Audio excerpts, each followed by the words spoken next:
വികസിത ഭാരതം മുതൽ കർഷക ക്ഷേമം വരെ എണ്ണിപ്പറഞ്ഞ് പാർലമെന്റിൽ രാഷ്ട്രപതിയുടെ നയപ്രഖ്യാപനം. ഉറപ്പും നടപ്പാക്കലുമാണ് സർക്കാരിന്റെ മുഖമുദ്രയെന്ന് രാഷ്ട്രപതി ദ്രൗപദി മുർമു പറഞ്ഞു.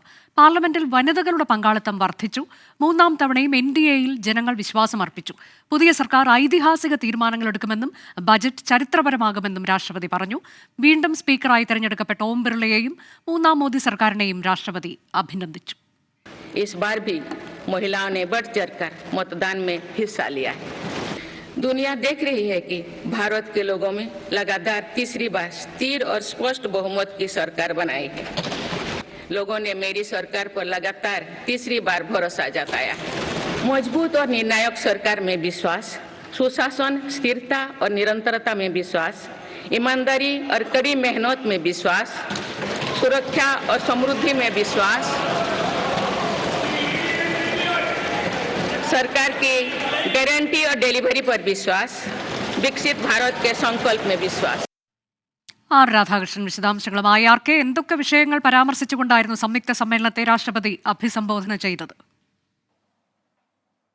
ഭരണ നേട്ടത്തെ സംബന്ധിച്ചും വികസന കാര്യത്തെ സംബന്ധിച്ചും ഉള്ള പരാമർശമായിരുന്നു രാഷ്ട്രപതിയുടെ പ്രസംഗത്തിൽ ആദ്യ അവസാനം ഉണ്ടായിരുന്നത്. എന്നാൽ രാഷ്ട്രീയമായിട്ട് ചില ചിന്തകൾ ഉണ്ടാക്കുന്ന പരാമർശങ്ങളും രാഷ്ട്രപതി അവരുടെ പ്രസംഗമധ്യേ നടത്തി. അത് അടിയന്തരാവസ്ഥയുമായി ബന്ധപ്പെട്ടിട്ടുള്ള പരാമർശങ്ങളായിരുന്നു രാഷ്ട്രപതിയുടെ ഭാഗത്ത് നിന്ന് ഉണ്ടായത്. രാഷ്ട്രപതിയുടെ നിരീക്ഷണം അനുസരിച്ച് അടിയന്തരാവസ്ഥ രാജ്യത്തിന്റെ ജനാധിപത്യത്തിന്റെ കറുത്ത ഏടാണ് എന്ന് രാഷ്ട്രപതി പറഞ്ഞു. ജനാധിപത്യത്തിന് നേരെയുണ്ടായ ആ തീരുമാനം അതിനെ രാജ്യം ഒറ്റക്കെട്ടായാണ് നേരിട്ടത് എന്നതടക്കമുള്ള പരാമർശങ്ങളും രാഷ്ട്രപതിയുടെ ഭാഗത്ത് നിന്ന് ഉണ്ടായി. രാജ്യത്ത് ഒരു വലിയ ഭീതി ഉണ്ടാക്കുന്ന വിധത്തിലായിരുന്നു ഈ അടിയന്തരാവസ്ഥയുടെ പ്രഖ്യാപനം എന്നതടക്കമുള്ള വിമർശനവും രാഷ്ട്രപതിയുടെ ഭാഗത്ത് നിന്നുണ്ടായി. തൻ്റെ സർക്കാർ മൂന്നാം തവണയും ഏറ്റവും മികച്ച ഭൂരിപക്ഷത്തോടുകൂടി അധികാരത്തിൽ വന്നു എന്ന രാഷ്ട്രപതിയുടെ പരാമർശത്തെ പ്രതിപക്ഷം പരിഹാസ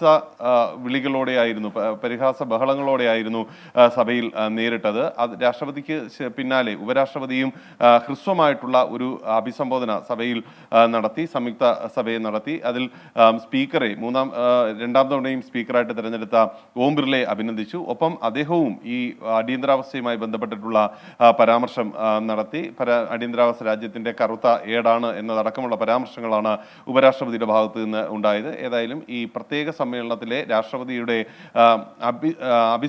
സദസ്സിനെ അഭിസംബോധന ചെയ്തുള്ള രാഷ്ട്രപതിയുടെ പ്രസംഗം അവസാനിച്ചിരിക്കുകയാണ്. ഇനി നന്ദി പ്രമേയ ചർച്ചയിലേക്ക് സഭ കടക്കാനായി പോകുന്നുണ്ട്. രാജ്യത്തെ സംബന്ധിച്ച് ഏറ്റവും പ്രധാനപ്പെട്ട വീക്ഷണങ്ങൾ എന്ന രീതിയിൽ ഈ സർക്കാരിന്റെ ഭാഗത്ത് നിന്ന് ഉള്ള ദർശനങ്ങളെ പ്രതിനിധീകരിച്ച് രാഷ്ട്രപതി അവതരിപ്പിച്ച സമ്മേളനത്തെ അഭിസംബോധന ചെയ്ത് രാഷ്ട്രപതി